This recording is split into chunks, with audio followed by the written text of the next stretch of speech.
Anthony, today we're going to be talking about one of those topics you love so much, marketing. Me? We're going to talk about me?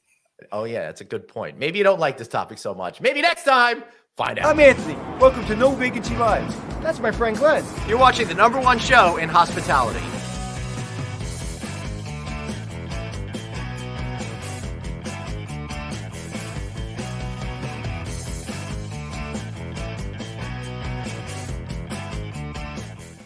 Hey, everybody, your friendly neighborhood Glenn here. We got Anthony Melchiori over there. You're watching or listening to No Vacancy Live. Anthony, we're closing in on 100,000 audio downloads alone this month. I'm hoping we hit that record. So I want to encourage everybody out there, if you haven't subscribed yet to our audio feeds, please go ahead and do that. Yeah, and once again, for all those people that say nobody's watching you on LinkedIn, is like, this is a podcast for people to listen to. We do the LinkedIn video live for us. This is the way we like doing it. So you can chill up your camera. We're not here. We're not videoing for you. We're videoing for us. Yes, mostly to torture you that you have to look at us each and every day. Well, you don't have to look at us. That's the great. You don't have to look at us. That's a really good point. And I'm really excited today because we got two great professionals here that recently became managing directors at Horwarth, but you're going to know both of them because, Anthony, they are household names in our industry, icons of the marketing scene, so to speak. And I'm talking, of course, about Dorothy Dowling and Melissa Maher. How are you wonderful people doing today? It's wonderful to be with you, Glenn, as always. And I love your energy. How is all of us? Thanks. It's all fake. I'm actually asleep right now, taking a nap. I was up at 5:30 this morning. I was telling Anthony all about it. It's just wrong. I tell you, wrong. Melissa, how are you today? I am doing wonderful. Thank you for having us. Glad to be here. It's great to see you. It's my pleasure. And it's great to have you. And 100,000 downloads, that means we're picking up an audience more every day. And that's all because of great guests like you. It has nothing, trust me, nothing to do with us two idiots. It's all about Excuse me, that's offensive. We go by morons. Oh, that's right. Right. The name of the working title of our show was Two Morons and a Mic. Well, Anthony, the only thing I would offer, it's something I said to Glenn earlier. You both have been trailblazers in building this content. And I just personally, I think it's incredible that you've built this level of engagement and also have established so much valuable content for the audience. So thank you. Congratulations. Thank you so much. We're very fortunate. We get amazing guests, and we got two right here, right now. So let's just start at the most recent, and then we could start working our way back. You've both have made big changes. You're going to be managing directors with Horwarth now. The news just came out at the Alice conference, though a couple of us might have known about it a little bit before then. You always know everything before I know it. People love telling me stuff. It's been an affliction I've had all my life, so it's really weird. But yet, I also am very bad at communicating, so people's secrets are very safe with me. So that's true. I was going to say you're going to keep them secrets. You're not going to keep them secrets. You just forget everything. It's so true. Okay, so curious as to what made you want to go ahead with this new and exciting portion of your career. Melissa, let's start with you. Sure. Thank you. Well, when I think of consulting in the hospitality field, there's nobody better than Horwath and John at the helm. Mm-hmm. And it's just really exciting because they only focus on hospitality and travel. Mm-hmm. And when I think about where I want to spend my time and who I want to spend my time with, it is definitely people that love hospitality and love travel and want to make change and growth in that field. So it was basically a no-brainer. And it was just a cherry on top that Dorothy and I joined at the same time. And we've been long-term friends and partners. And so that just is an extra nice addition. Excellent. Dorothy? Well, for me, Glenn, I don't know if you know, but my second job out of grad school was with Loventhal and Horwath in Toronto a very long time ago. So this was like coming full circle. Obviously, the Horwath brand now is Horwarth HTL. But for me, the consulting practice, as we look at today's environment, because today about everything we do is business transformation, and it's really focusing on top line growth. So to be a partner with Melissa and with John as we start to reestablish Horwath's commercial competencies and really helping support the industry and top line growth, to me, to be part of that opportunity was very compelling. Yeah, and if we can go back a little bit and tell about the company, tell a little bit about your background, because not everybody knows what we're talking about. So why don't we start from a little bit of the beginning? I'm happy to do that, Anthony, and thank you. So Horwath, as Melissa said, they are one of the big consulting practices that are dedicated specifically, to hospitality and leisure. And when I was just so everybody knows, we recently had Todd Wynn Parion, who focuses on the outdoor market, about 6 weeks ago, because Anthony and I are very bullish on this trend. All right, please continue. For sure.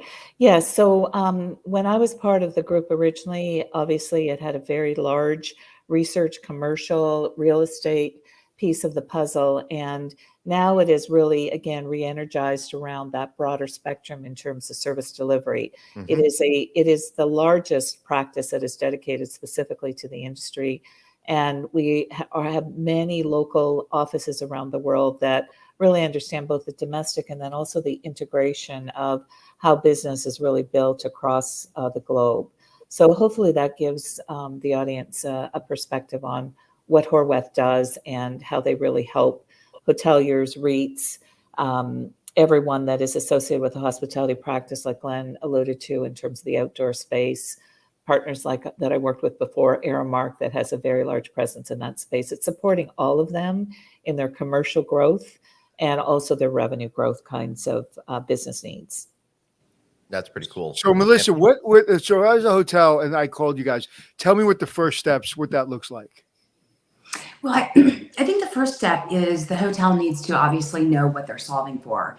And in today's environment, with some shortages in staffing, they're reaching out a lot more often. They're looking at, competitive aspects. They're looking at, as technology changes, how can we help them with their technology strategies? They're looking for go-to-market strategies and competitive analysis. So it really depends on what the particular hotel or hotel group is looking for. But those are just some of the ideas that we're certainly helping with.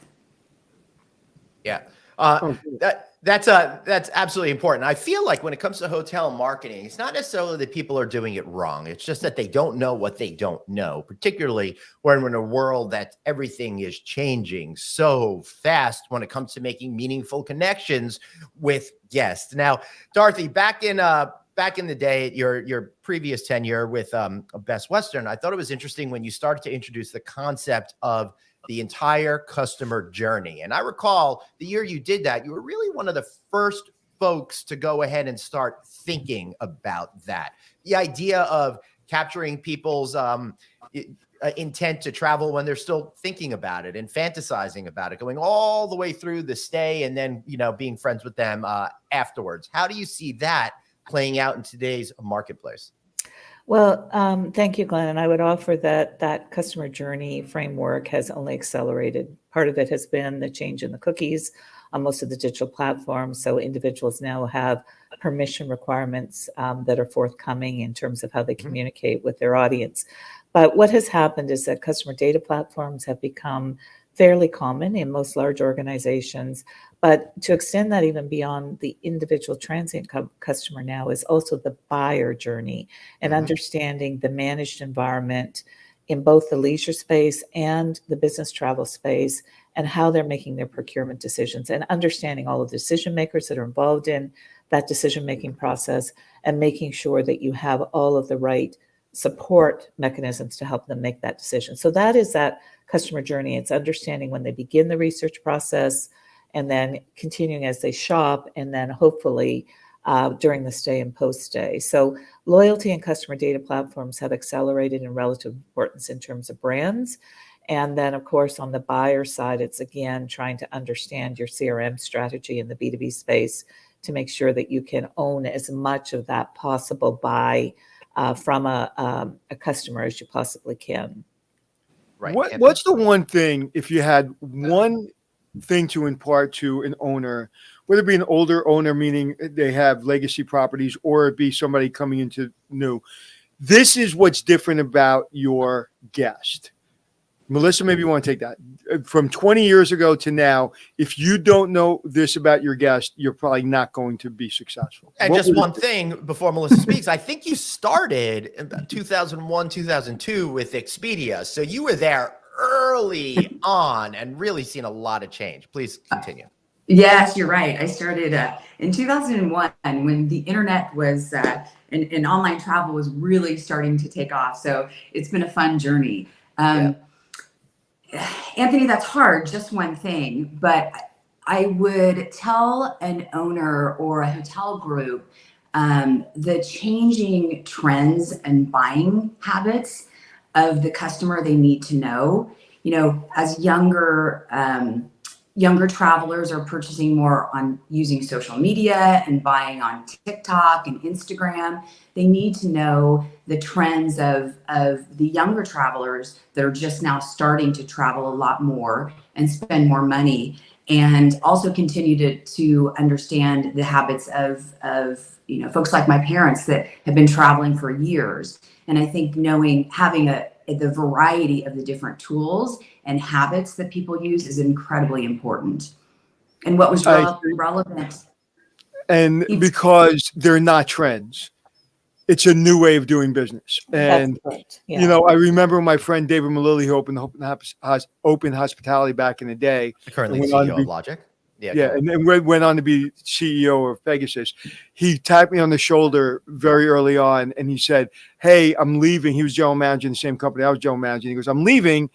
I'm going to start a company that builds reservation systems for independent hotels." And this is exactly what I said. "Huh? What is that?" And I was literally, he was over my shoulder as I was sitting at my desk, and I go, "No one's going to put their credit card on the internet." So I said, "I'm going to keep being the GM. You go on." And he went on to obviously great success. And but my point being is that wasn't a trend. That wasn't like somebody just going off to build something, you know, in a closet. That was something that was taking over the world.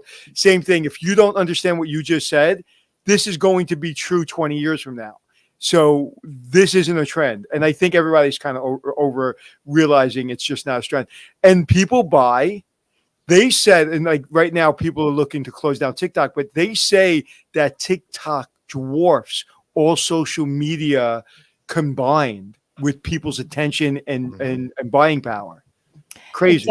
It does, Anthony. But again, I don't want to be a naysayer. TikTok is an important part of the ecosystem. But in terms of understanding who your audience is, which is where I think Melissa was highly focused on, is you have to understand your audience. Absolutely. TikTok still caters to a younger audience that do not have the buying power.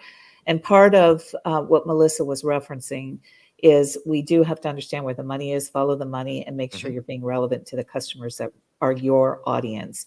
And if I may add one more thing, part of that is really understanding, because bigger conversation marketing today is really around the boomers, because they still have the highest wealth and are the highest lever in terms of travel. So we have to continue to cater to that audience in terms of understanding how important it is in terms of the success of an individual hotel and the success of multi-unit owners. Yes, we need to move the trend from okay boomer to okay boomer, right? Exactly. Well said. Yeah. Oh, there you go, being adorable again, Glenn. I try. Melissa, this is all fascinating to me, and there's different ways to connect with different types of guests in different mediums. How are you thinking about parsing that out so people could start to think about how they want to connect with those potential and existing customers?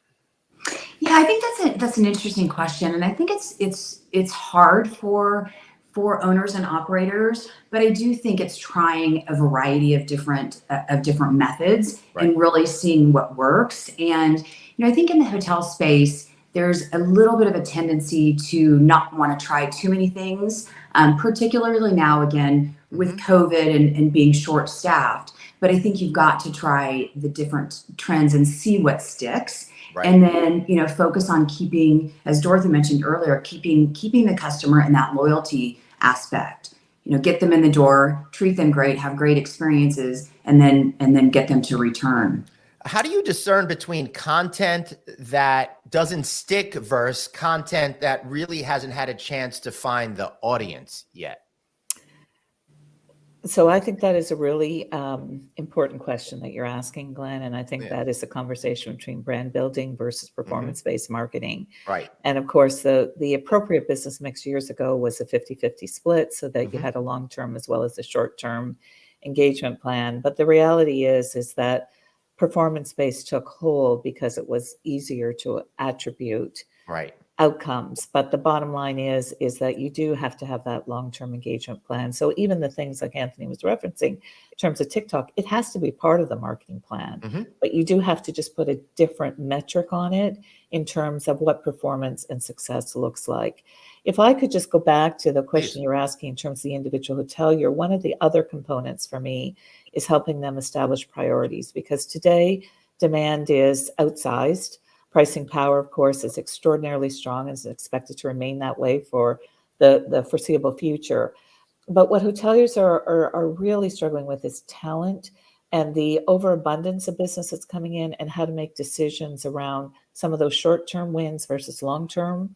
And the RFP process, of course, is overwhelming a lot of hotels because there's so many of them coming in, and it's how to decide which ones do I spend the time fulfilling. So this is where I think some of the partners that you were referencing, and Anthony, in terms of the gentleman you referenced earlier, it's helping others use technology to help them make more efficient use of their time in responding to customers. Yeah. And to your point of it's not going to slow down, even with the economy woes, I was reading an article, I think yesterday, that people, especially younger generation, they're not going to buy, they're not buying homes, and they're not really putting down roots as the last generation did. However, one of the things no one's skimping on is travel. And it's part of their life. It's part of their life. And I would offer that every travel intermediary today would echo that comment, Anthony, because the reality is people gave up too much during COVID. It has created structural change in terms of their prioritization of spend. So regardless of the up and down cycles, I think the good outcome out of COVID is that people are going to continue to invest in those experiences because they lost too much during COVID. They couldn't be with people they loved, and they couldn't do things that were important to them. So that is now a spending priority. We have to learn how to leverage that. Right. Yeah. And not only leverage it, we have to learn how to be part of that, because one of the things that people my age kind of dump on is, well, they want this, they want that. We wanted everything they want. But we were afraid to ask. So let's all say we all want that. Right? And it's true. We were afraid of our boss. Nobody's afraid of their boss anymore. Now look who's adorable. Yeah. They are empowered. You are correct. All right. So let me ask you this, the same question in a totally different way. How do you know if this desire to travel is a characteristic of the next generation of human beings, or is it more pegged to the fact that they're younger and don't have those responsibilities, such as spouses and kids and jobs that they may have to go to an office every day?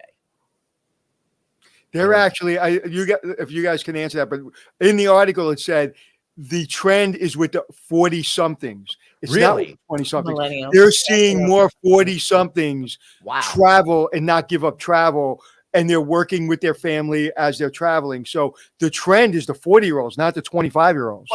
But is that more of like the hate to use the B word, the bleisure thing, or is it more of where younger people, I think, just put much more of an emphasis on travel in general, that's going to be their lives, where I think now these older millennials and us Gen Xers are more like, we'll do it if we can do it and combine it, but it's not the number one thing, where the younger generation, younger millennials and Gen Z, it seems to be the number one thing. I don't know. Y'all understand what I'm just trying to formulate this thought, so I don't know if I'm being clear. So if I could offer, Glenn, I think you're asking about broad trends in terms of demographic audiences. And I still go back to today, we are empowered to understand our audiences on a much smaller basis. So that's why those customer data platforms are such that you have to understand the characteristics of different smaller micro groups of travelers, understand their cohort patterns, and then be able to respond in more relevant ways. Because to cut a swath and say that all cohort groups, because typically a cohort group is a 5-year age group, I think that's sort of, and I don't mean to be disrespectful, but that's sort of old stage marketing. I think we're in a much different, much more sophisticated way to be able to do much deeper cuts in terms of our audiences and understand and be responsive to them. Right. And Dorothy, this whole podcast is about being disrespectful, so don't worry about it. Okay, thank you. Was that the theme today? Yeah. I'm glad that we settled on that. Yeah, really, really interesting that we have to think about that, and we're going to continue to parse it. And newer technology is allowing us to really start to understand the individual customer. But Melissa, I'm finding that nobody really knows how to market to me yet as an individual, though they may have some of the broad strokes down. Where do you think we are in the process of being able to connect with customers in the sense of mass personalization, meaning hitting a lot of people with all individualized offers versus other ways we've been doing stuff? I think some companies do personalized marketing really good, and others don't. I think it's a really tough nut to crack, but yes. I think it's such an important thing to crack, because going back to that younger generation, they are all about experiences and personalization. And, they're not necessarily going to buy based on large loyalty programs that they just save up points for years and years. They want to purchase and be able to use their points or their currency right now. So I think personalization is absolutely critical. And like I said, some are nailing it and some are not, but I know all of the larger chains that I talk to are very, very focused on it. And I think the smaller brands and individual hotels need to continue to focus on it as well. My daughter just told me she's a big, what are those rooms, those scavenger rooms? Escape room. So she's a big escape room person. And somebody just came up with a new escape room, and they saw she's been there a couple of times. So they sent her for $5. You can come experience our new escape room. Tell us what you think. So she's going on a Wednesday night with her boyfriend and actually her boyfriend's father to an escape room, because they all love escape rooms.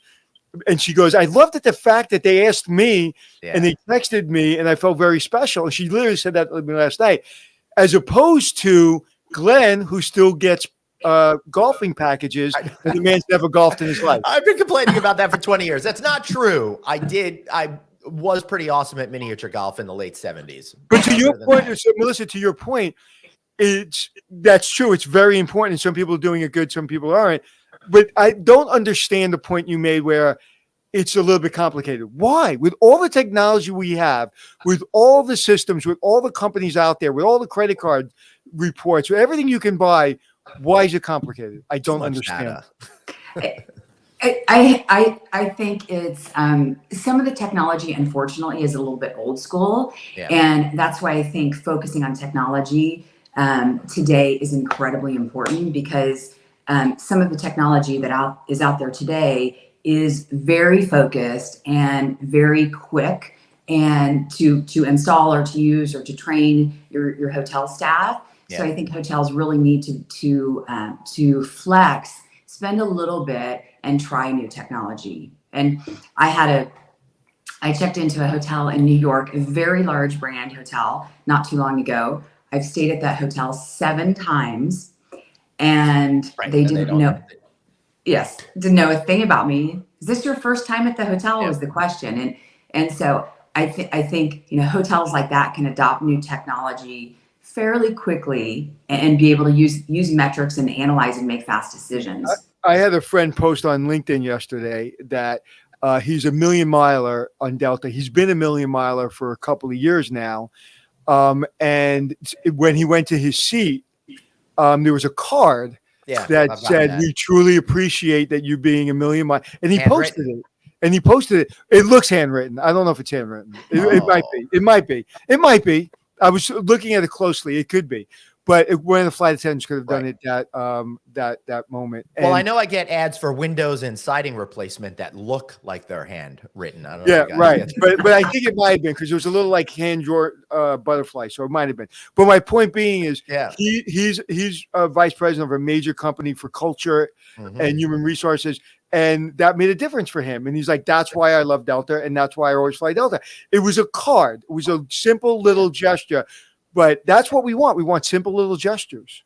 But if I may, Anthony, number one, the airline businesses, there's fewer of them, and it's not as disaggregated as the whole hotel industry. The technology that Melissa is speaking about is all the disparate systems that don't communicate with each other. So that customer data platform is how all that data is housed and how we become better informed about our customers. But I think bottom line, you are right in that it is some of the basic recognition that customers are seeking. And that is also a training tool for hotels to give to everyone. But let me just give you one more fact on frequency. 80% of customers in a frequency program do not have enough miles or points to actually achieve whatever the reward is. So there's a whole lot of data because the average leisure customer stays at a brand once every 2 years.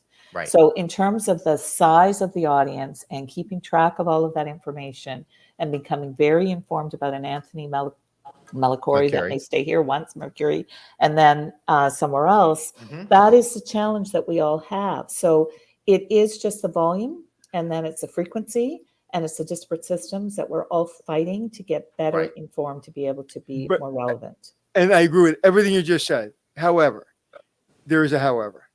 There's always a however. People on the ground aren't motivated to make the information, to get the information. Melissa stayed at that hotel 7 times. They know she stayed there 7 times.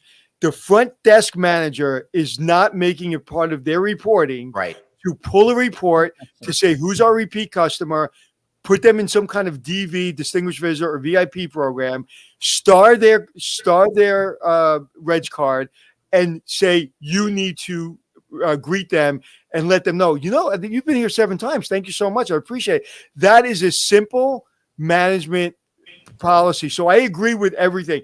The systems are so complicated. Trust me, I know firsthand, very complicated. I live them every day. However, I've also lived every day that people at the front desk do not have the motivation or somebody telling them this is important. The why that Melissa wants to be recognized. They're not telling the why. So can I just challenge one more thing there? Yes, come on, let's go, Dorothy. I think part of it is just the talent challenge that we have overall in terms of inspiring our team, giving them the tools to be successful, and the recognition of how worn out a lot of people are. So I don't disagree with anything that you have said, Anthony, but I do think it's a two-way street. We have to help everyone be successful. And I think that's another mission that Melissa and I are on, is to really help individuals achieve their dreams and to support them in achieving their dreams. And I appreciate that, but I'm going to say one more thing. the back in the day, when I came up in this industry, we had the same problems. We couldn't find really good people. We were exhausted.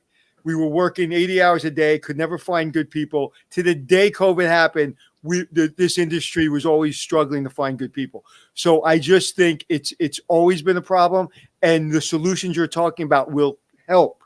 But unless we have people with standardized work practices every day, with technology and without technology, we're not, as they say in Brooklyn, we ain't getting there. I agree. Okay. Again, we both agree. Bad. I was hoping for a fight that was rating. Dorothy wins that fight every day. I know that it is absolutely for sure. Now, when I was at the Hunter Hotel Investment Conference, I was lucky enough to share the stage with some incredible professionals, and the Chief Development Officer of Americas for one of the biggest companies globally in hospitality said they're in the process of a multi-year changeover for all of their technology. So to be fair, when you're one of the first people in the technology game decades and decades and decades ago, you wind up with computer screens that still look like they were used in 1984 with the green letters and the black screens and stuff like that, right? But that brand in particular, that company is trying to make big changes because They said when it comes to the marketing, the hiring, and the customer recognition side, that younger people today don't know how to interact with those screens, and it's needlessly complicated, and it's scaring them away, and it's making it near impossible for them to make those meaningful connections with guests. That last little bit was my opinion, but I think we can understand where the root causes of some of these problems, but it is going to take time for them to work through the system for us to be able to catch up. But sadly, by the time they catch up, there'll probably be a whole new way of doing things. It'll be ChatGPT 6 or something like that, you know? Well, but I do think that the way technology is moving in the cloud, Glenn, and the way we're working to share platforms, because I think a lot of people are outsourcing programs, software as a service has become really just the common decision making that people are making. So I think we can all grow together and get better at all the things that you mentioned. Right. Melissa, what do you think? I agree. I definitely do. I think sharing platforms is absolutely something that hoteliers need to do and need to focus on. All right, cool. I got a question for you. That's been that Dorothy tipped me off to. She was talking about 80% of people don't really use the loyalty programs that frequently, right? But all of the major companies, their big bragging effort is we have 150 million people in our program or whatever it is, but I'm also a member of every single program. So how do you discern really between the fact that there's so many people in the program, but I'm loyal to all these other companies too? How do you know if I'm actually loyal to you or not? And what do I do about that as a marketer? I would offer that I think loyalty itself is a bit of a misnomer, because I do think they are frequency programs. That's what they were originally structured as. I think it's a marketing buzz for the major brands to share with their constituency. But I do think it's going back to this whole concept of customer data platforms, Glenn, and understanding how the ecosystem of all of the digital platforms comes under a single umbrella, so that I can see when Glenn is shopping. I know when he has stayed with me. I know what type of room he stayed in. I know if he travels, what days a week and what kinds of needs he might have. So it's that integration of data across the various digital ecosystems that's going to empower us differently. Without that loyalty permission based with where cookies are going, you don't have that opportunity. So it's really about staging where the world is evolving to and making sure we're prepared for that. Interesting, because it's getting a lot more complicated, right, Melissa? It is getting a lot more complicated. And one of the things that I was going to say is, I think the hotels and airlines and all of the travel companies out there need to think about the consumer experience and need to make it easy for the consumer. I recently booked a 2-week trip to Europe, and now that I'm not with Expedia anymore, I booked direct and used a lot of different sites and kind of had this as a fun project, looking at the technology and looking at the experience. And some of the hotel sites to book rooms was really complicated. And so I think really hoteliers need to focus on what's easy for the guest to go through the booking experience and the whole process. But I think the ease and convenience of booking needs to be a real focus. So I got a question, and this is a complicated question. But really, let's boil it down to what it is. And Dorothy, you kind of talked about it before. Everybody's burnt. Everybody's busy. How do you get people to pay attention? The one thing that general managers are really bad at and really good at, they don't pay attention until they have to pay attention. So meaning they're good at paying attention, but they don't pay attention until they have to, until it's a struggle, until it's basically being pushed down their throats. And I'm not saying all general managers, but people are busy, very, very busy. Running a 24/7 business is very busy. And the asset manager and the owner sometimes are in conflict with what's happening on the ground. And as a person that's been in all those positions, like, unless I came from that position, I don't really understand when somebody says, well, today was a really busy day. Yeah, okay, whatever. But because I felt that for so many years, it's almost close to death some days. You feel like you're dying because you just can't keep up. So it usually feels like that between 12 and 1 when working with me. But yes, go on. But my point being is that in there lies the problem. We all agree that technology is just split and nothing runs together. and we have all these systems and none of us know how to use them. And more importantly, we don't have time to really figure it out or really think that that's more important than talking to our guests. Yeah. So solve the world's problem. What do we do? I'll start. Yes, please. Dorothy alluded to this. I think it starts with the talent. I think people really have to hire top talent, and that needs to be a big focus. Whether it's a GM, whether it's front desk manager, I think in today's world, it's certainly hard to get great talent, but I think leaders need to really over-index on building great teams.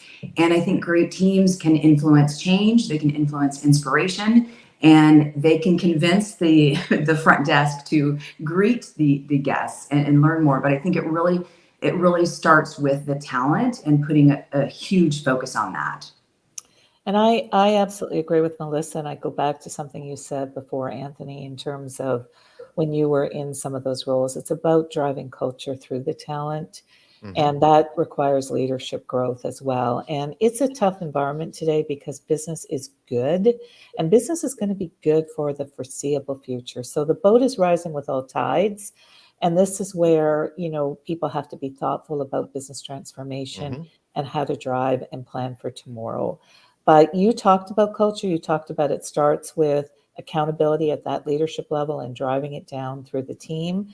But that's also about inspiring them and bringing them with you, and also making sure, as Melissa said, that you're hiring and giving them all the tools for success. So it is a complicated solution, but it begins with the leader owning it and making it happen.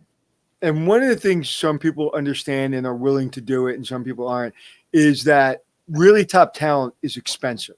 It is. Okay. And now, unfortunately, marginal talent is expensive. Right. And now, so you got to really figure that out, because I mean, I won't tell you who, but I'm mentoring someone that just told me that somebody wanted a significant increase, and they're good.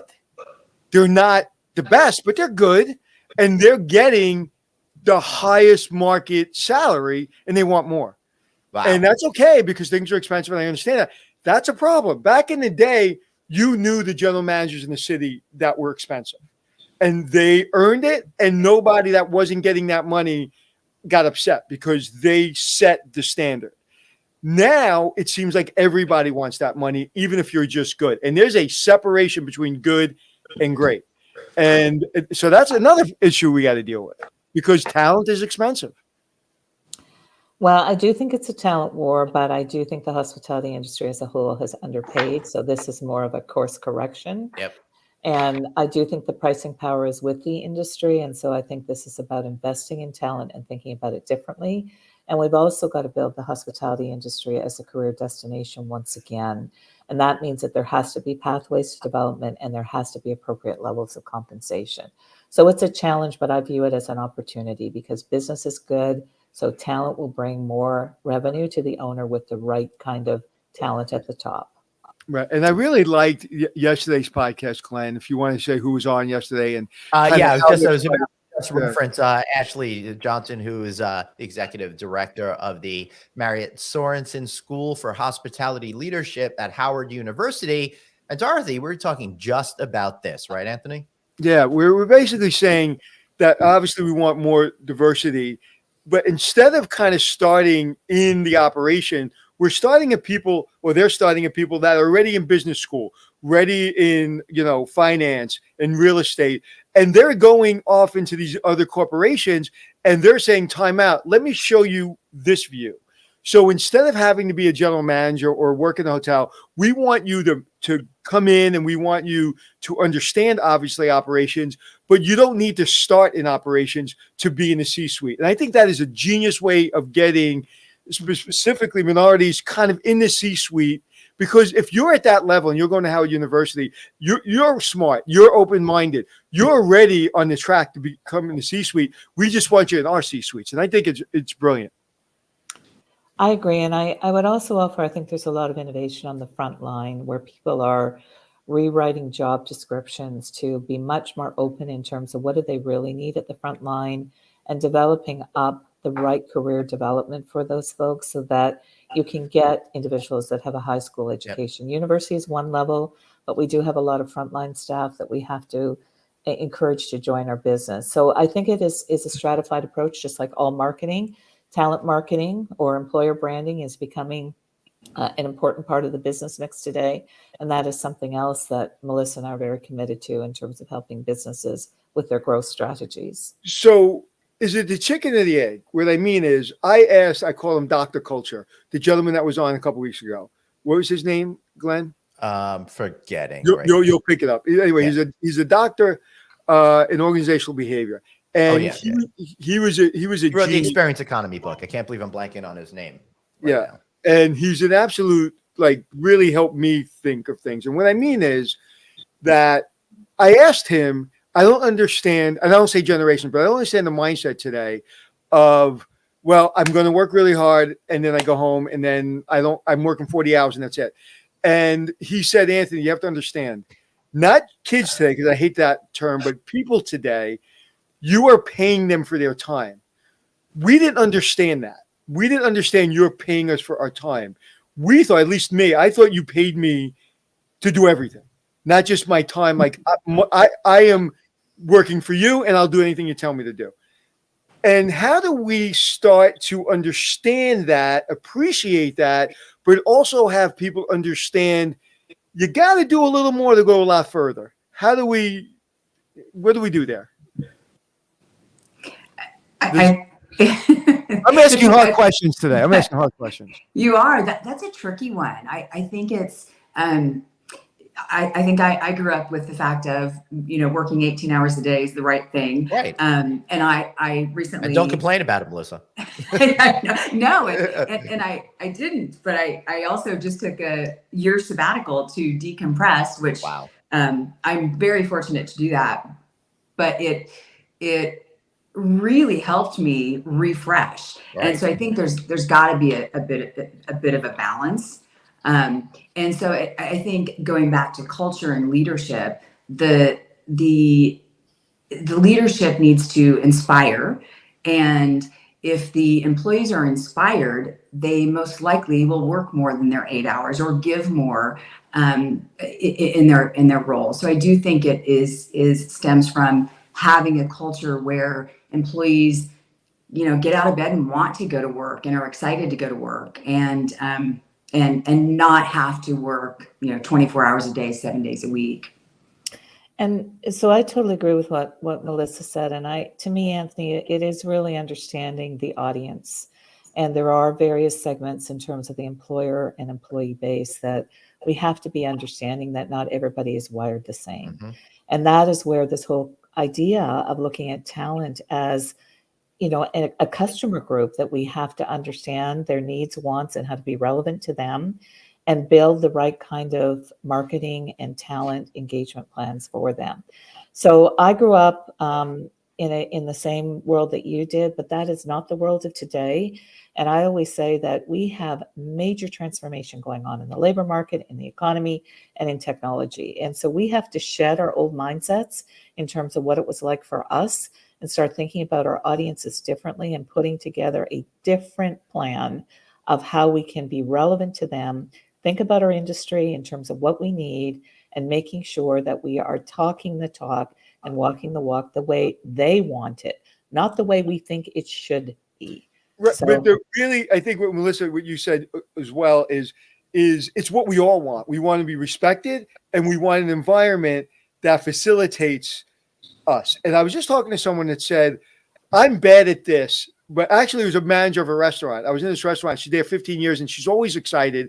And I was talking, I said, basically, why are you always excited? And she said, because the people I work with understands my strength and understand my weaknesses. And they don't allow me to do things I don't want to do that I'm bad at, because it really brings me down. And it's not something at this age I want to do. So if that's part of my job, I'm probably not going to be successful at it. And I thought that was brilliant. I thought, because she's so great at what she does. The food's always great. There's always an energy.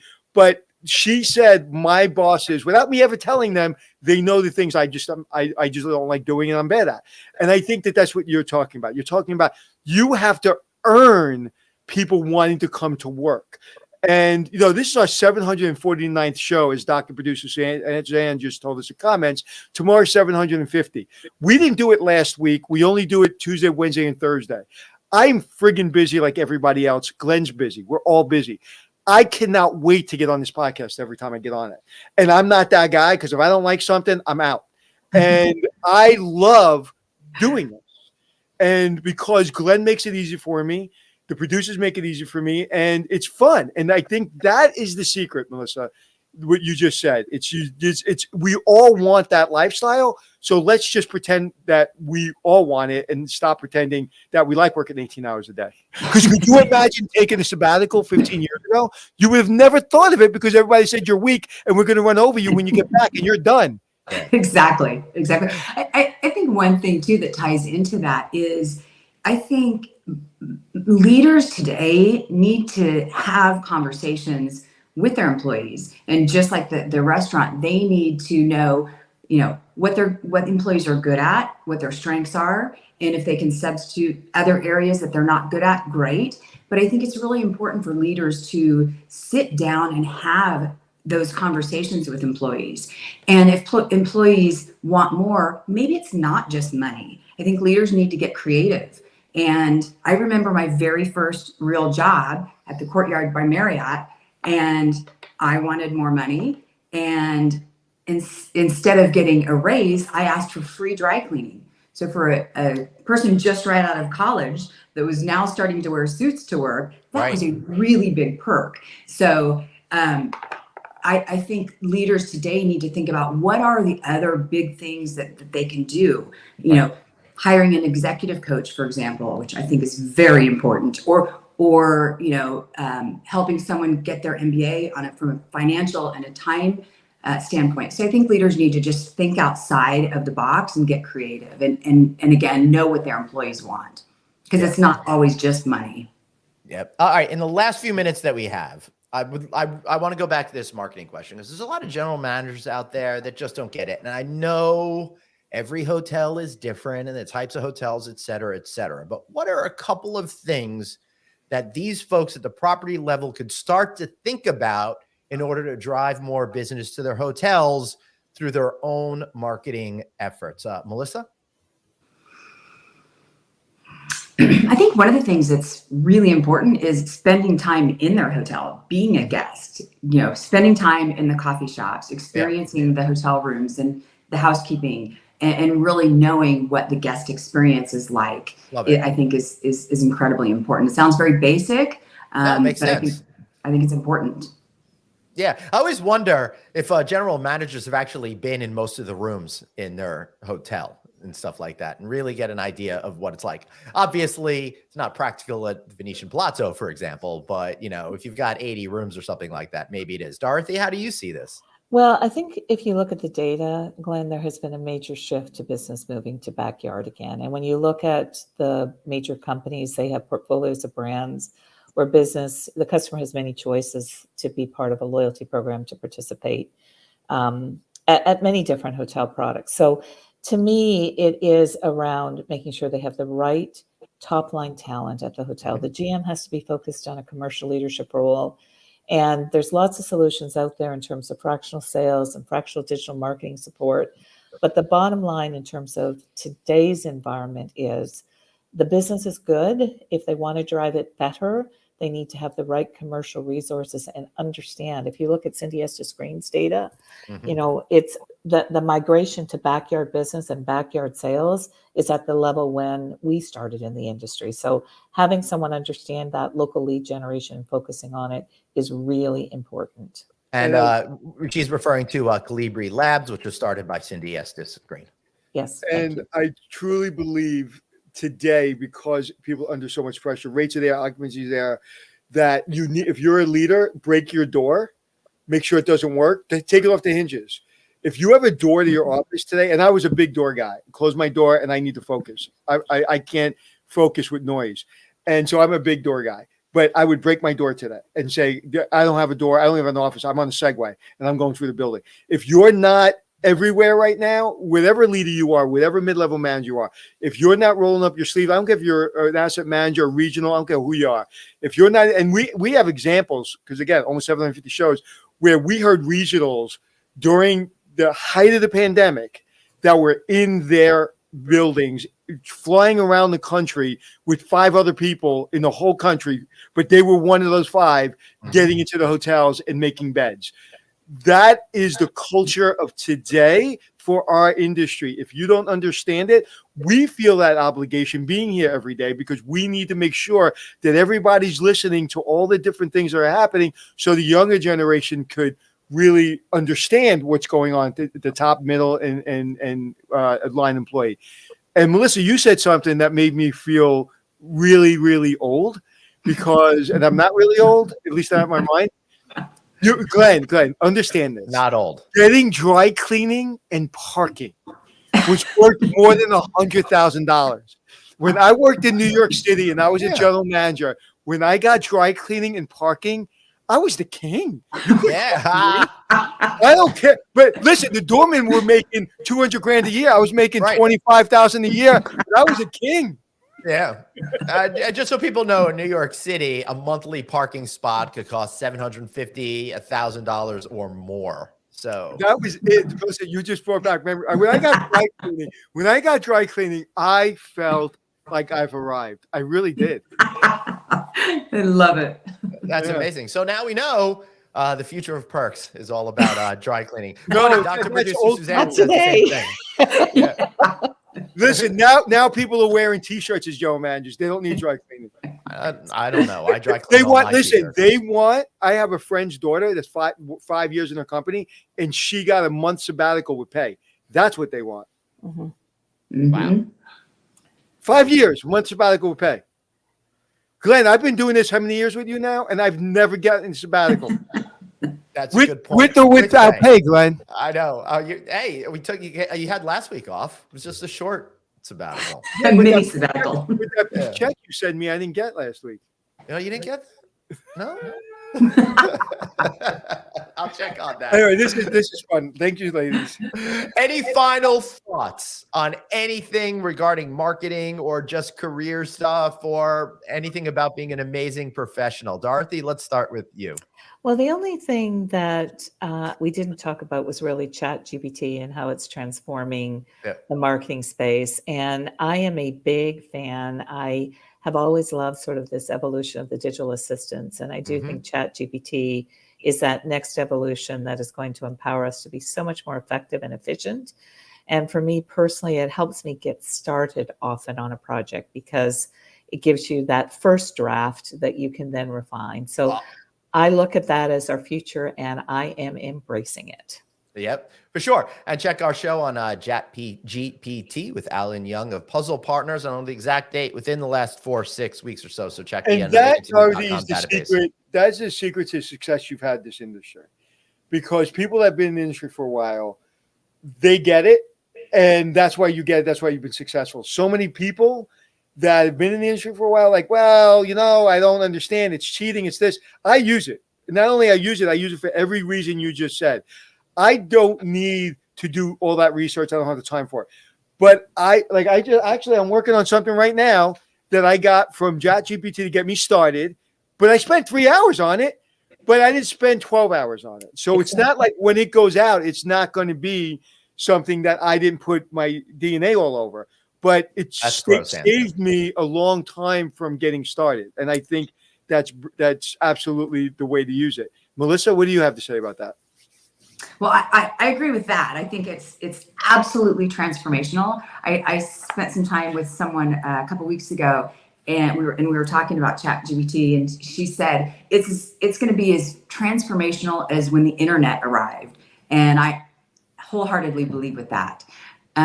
Going back to, I'll give something leadership related. Yep. I listened to a podcast yesterday on something that Dorothy and I have embraced for as long as we've known each other, and I think you two as well. And it's as a young leader, I would give advice to build your entourage, build your posse and your network, and that will help you learn different lines of business, that will help you learn different leadership styles, that will help you make great connections.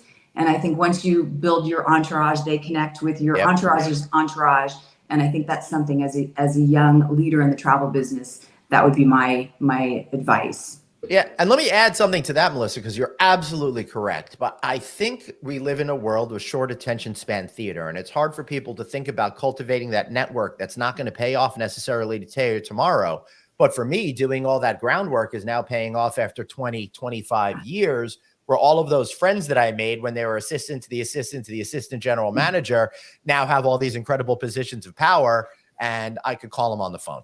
And you are the prototype for that, because I've walked through conventions with this man, and CEOs of major brands have said, hey, when I was a general manager or I was a regional, you paid attention to me. Yeah. And I was like, wasn't that the CEO of Marriott?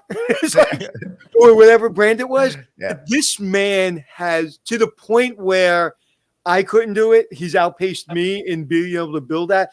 But, you know, one of the things that I have, you have, we all have, we said, I have people. So the other day I needed a structural engineer. I asked a friend, I said, hey, you have a structural engineer in Brooklyn? He was on speed dial. He goes, hey, can you be there Wednesday? Anthony needs a structural engineer. We need people. If you're not building those relationships, and again, the name of my book is Show Up. You have to show up. You have to show up for people. And when they ask you a question, when somebody in your network asks you a favor, the answer is yes. Do it. Even if you have to stay up a couple extra hours, do it, because a year later, when you ask them for a favor, you're not going to feel guilty. How many times have we been in a position where I haven't spoken to that person so long, but I really need a solid, but you really haven't done anything with them in a long time. And maybe you were asked to do something and you just didn't put the time in you should have. All of this comes back to you, Melissa, and I can't stress what you said enough. Having people and having that network, you cannot be successful by yourself. So, Anthony, my personal mantra has always been relationships are the currency of life. And I fundamentally believe they're like bank accounts. Stephen Covey taught us that many years ago. We put deposits and we make withdrawals. Let's make sure we're always on the upside of the deposits. So, but very well said. And Glenn is the king of networks. Well, I appreciate that. Let's get you some business. How can we learn more about what you're doing over at Horwarth HTL, and how can we find you all? Melissa? Well, you can find us on the website, of course. You can reach out to us directly. We'll shoot out our email addresses. Yep. But love any support and thank you. And just as I said in the beginning, just really excited to work with John and Dorothy and with everyone at Horwarth. I'm very, very thrilled about this. So thank you for the opportunity today. Wonderful. John Freed's an awesome guy. Dorothy, what about you? I would say John's personal mantra is something we've all adopted is that we are all personally available. We want to help everyone with this business transformation that everyone is undergoing. So we hope they'll reach out and reach us on all the places that Melissa said, but it would be an honor to support this industry in this next journey in any way possible, as well as you, Jim, as well as you, Glenn and Anthony.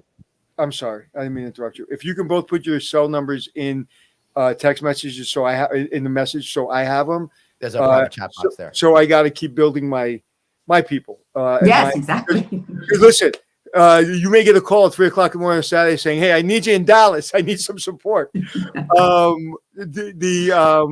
It's just a pleasure to talk to both of you and everything you've done for the industry. So thank you so much.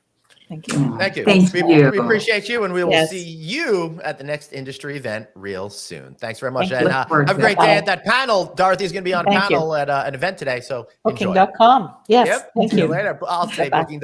Yeah. Bye. Oh, yeah, you go being cute again. All right, listen, Anthony, as we've been on air, we've gotten over 150 downloads. Help us get to 100,000 downloads this month. After all, tomorrow's our 750th show. Help us celebrate by achieving this goal. You know, and this is a kind of a real good lesson for everyone. Mm-hmm. Kind of like whether you like Joe Rogan or not Joe Rogan. The man just put in the time, and now all of a sudden he's the biggest thing in the world. We're not the biggest thing in the world, but we're the biggest thing in hospitality as far as podcasting goes. And that's because we didn't look over our shoulder. We didn't say, that's a good guest, that's a bad guest. that's what we should really contemplate and strategize. And our strategies, you want to be on the show? Okay. And there's some people we just have to make better on the show because they're not really good at it. And we do by being able to ask them things they're comfortable with. And it's just a matter of drilling down and doing the work and not worrying about how big our numbers are. 100,000 in a very specific market of podcasting is huge. Yeah, I'm very excited. About achieving that particular goal. And I hope you guys will help us do that. So please download us on audio podcasts. Find us on Apple Podcasts, iHeartRadio, Stitcher, SoundCloud, wherever you get your shows. You know we are right there. And after you do all the downloads and you download the whole catalog to help us get to that 100,000 download mark, watch us. You can watch us on LinkedIn, Facebook, YouTube, and of course, all shows are housed on novacancynews.com. He's at Anthony Hotels. I'm at Traveling Glenn. Tomorrow, we've got another great show for you, episode 750, but we're going to wait until we get to like 800 to have a big party or something. No, like 1,000. Right? 1,000. And if I live that long. And I will be coming to you live from the road. Don't worry, Glenn, I won't be in my car. All right, great. So Anthony will be on Live from the Road next Tuesday. I will be coming at you live from Renaissance in Palm Springs for Remington's annual conference that I'll be hosting. Looking forward to that. And the week after that, we'll be live at the AHOA conference. Well, we might be recording some stuff. It all depends on what it is. And I'm not traveling next week, so I can always work from Palm Springs if you invite me. All right, excellent. Well, I will see you guys. Let's give a ring to Sloan. Actually, I can't go next week. All right, everybody. I was teasing. You just never invite me to anything cool. When was the last time you invited me to something cool? Never. But that's not the point. That's not what we're talking about. Stay on the subject, Glenn. All right, I got to get out of here because I got a rack of ribs I got to put on the smoker. Thanks so much for being here. Remember, you got one life, so blaze on and be kind to yourself. See y'all tomorrow.